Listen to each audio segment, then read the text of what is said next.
best I can to reach everybody, especially in this state. This state needs it terribly. But guys, I have a message. Though you see what appears to be paradise. It appears to be paradise. It's beautiful. It's lovely, okay?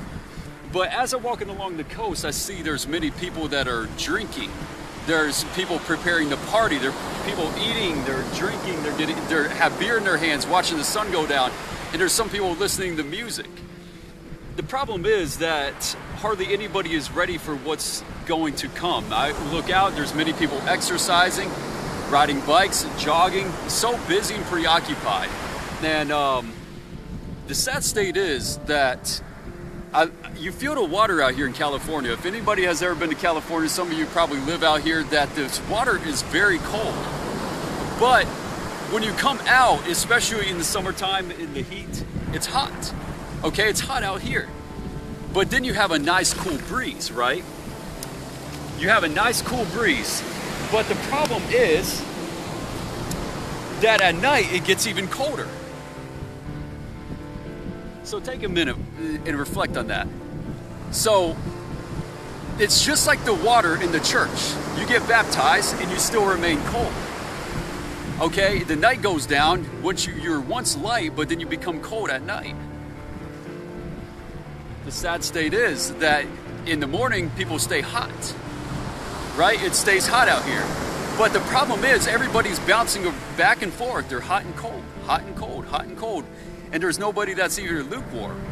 There's no lukewarmness, even there's lukewarmness in some people's lives, because you sometimes stay in the middle of the hot and cold. Some people stay cold, some people stay hot.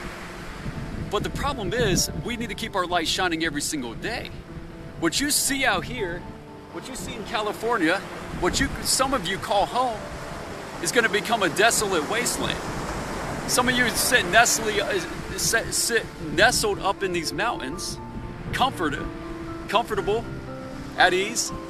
Some of you are along the beach. Well, guess what's going to happen? There's going to be an earthquake so heavy in this state, it's going to cause a tsunami to wipe out much of what you call home. And many of you living in this state, it's not going to be pretty. And if people, this state is so beautiful. It is. I've always said it. It's a very beautiful state, but you know, the people in the politics make it very difficult.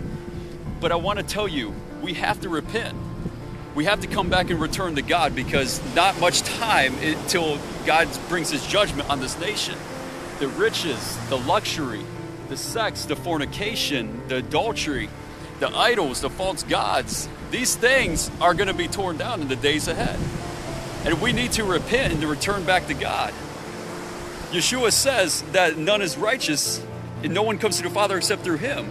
That's what Jesus says. So we must come and return back to him with our heart, soul, and minds and repent. If we don't do that, then we're going to be in the judgment along with him. He's only going to protect the righteous that are patiently waiting for him at his coming. If you don't, just like this ocean right here is going to sweep you away. All your riches, everything that you own, it's going to sweep you away. Earthquakes are going to sweep you away. Landslides are going to sweep you away. Wildfires are going to sweep you away. This state is not going to stand for much longer. This whole nation is not going to stand for much longer in America. But California is in a deadly, deadly devastation right now. It is in a bad shape. This state needs so much help. And that's what I'm saying. People need to get their butts out of their homes. Guys, if you're listening, it's time to get out. It's time to start reaching people. And I'm calling everybody out, everywhere. Start getting out of your home, start hitting the streets. It's time to reach people, guys. And I'm trying to light a fire, and some of you're going to start seeing it even more. I'm going to be traveling a lot more, because it's time to start reaching people. Whatever it takes, guys, it's the time to do it. The sun is going down, and we got to reach God. We got to reach people for God's name. And what's sad is that, you know, like I said, everybody's so busy doing everything, and we got to return back to him. We can't be so busy and preoccupied and so unconcerned that we only care about ourselves and our health and our body and our lives, that we no longer, if we don't look out and see the devastation in people's lives, we don't see people that are about to burn and go to hell, if we don't look out and see how lost people are, if these things are inside of you, then you must search inside yourself and say, am only serving myself? God, do I truly love you? Because if you love God, you're going to love the people that he loves.